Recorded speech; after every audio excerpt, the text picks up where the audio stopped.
It's unfortunate, but these days with incidents like this, dashcams are becoming almost a necessity. I bought the 70 mAh dashcam recently, and let's start with the most interesting aspect. The results. This dashcam has a 2.7K front and a 1080p back camera resolution. Let's first look at the quality of recording. For the front camera, in bright light conditions at different speeds, it is able to show the number plates very clearly. In dark light, unfortunately, the reflection from the front lights of the car mask out the number plates. I expect this to be an issue for all dashcams. In rainy conditions, the number plates are visible enough to decipher. For the rear camera, in bright light conditions, the number plates are shown fairly clearly at lower speeds. In high speeds, around 80 km per hour, the number plates are not very clear unless the vehicle is quite close by, which is normally the case when we want to investigate something anyway. In dark light conditions, number plates are not very clear unless they are very close. In rainy conditions, the number plates are not very clear at all. So overall, the front camera is good enough in this dashcam. The back camera is good for bright light conditions and not so great for dark and rainy days. The other option would have been a 4K camera, which gives a better quality recording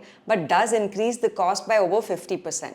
The file sizes also will be much larger, so it would require a larger capacity card or fewer videos will be stored. Now the front and the rear cameras record videos continuously in a loop. You can set the time duration of each clip to 1, 2 or 3 minutes. I am using a 128GB microSD card. With this resolution, it is able to store about 6 hours of footage of both the front and the rear camera. I have set it to 1 minute each clip as it makes it easier to locate and download the clips onto my phone. If there is an emergency or the dashcam thinks there is an emergency, the dashcam saves footage automatically in a different directory and auto locks the video segments and prevents them from being deleted or overwritten. You can set the emergency sensitivity, high, medium or low. In high sensitivity, even the slightest sounds like the wiper or a road bump causes it to record an emergency video, which is a little bit annoying. Now let's talk about ADAS. Now the car also has the Advanced Driver Assistance System or ADAS, where it gives lane departure warning and forward collision warning. My car has this built in, so I have personally disabled this feature. Let's talk about the installation now. I got the installation done by an expert. Depends on where you live and what car you drive. The installation charges can vary. You can also get this model with the front dashcam only, in which case you can mount it yourself and charge it in the 12-volt charging slot of your car. Now, if you don't want the wiring to be shown, the wiring for connecting the front and the back camera, as well as the wiring for connecting the front camera to the charging point, is provided in the kit.